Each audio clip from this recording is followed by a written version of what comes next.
নমস্কার বন্ধুরা, আজকে দেখো আমি 4টে ডিম নিয়েছি। ডিম ভাপা করবো বলে অন্যরকম করে, তা দেখুন আমি কী করে ডিম ভাপা করি। ডিমটা ভেঙে নেব। এই যে বন্ধুরা, আমি 4টে ডিম ভেঙে নিয়েছি। এখানে আমি লবণ দিয়ে দেবো, একটু গোলমরিচের গুঁড়ো দিয়ে দেবো, একটু সর্ষের তেল মাখিয়ে নেবো পাত্রটায়। এবার ডিমটা ঢেলে দেবো, পাত্রটা জলে বসিয়ে দেবো। ভারী কিছু চাপা দিয়ে দেবো, নোড়া দিয়েছি আমি এখানে। এটা 20 থেকে 25 মিনিট আমি রেখে দেবো। এই যে বন্ধুরা, আমি ভাপে বসিয়েছিলাম, এটি খুলে দেখবো কেমন। এই যে বন্ধুরা,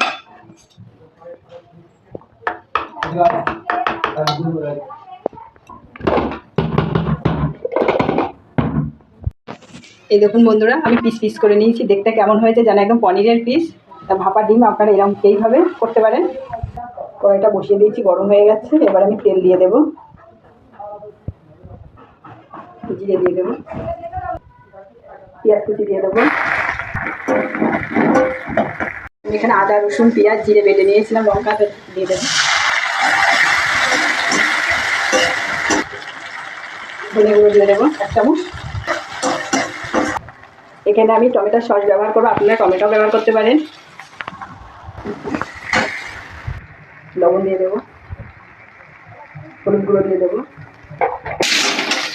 দেখুন বন্ধুরা, আমার মশলাটা ভালো করে কষানো হয়ে গেছে। এবার আমি জল দিয়ে দেবো। এই যে ভাপানো ডিমটা যেটা আমি পিস পিস করে রেখেছিলাম, সেটা জলের মধ্যে দিয়ে দেবো।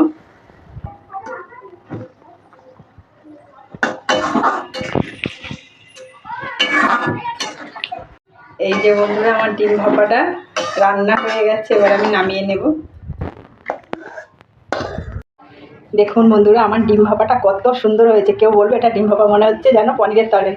এইভাবে আপনারা বাড়িতে বানিয়ে খাবেন, রুটি দিয়ে গরম ভাতের সঙ্গে দারুণ লাগে খেতে। যদি আমার ভাপার ডিমের রেসিপিটা ভালো লাগে তাহলে একটা লাইক করবে, শেয়ার করবে।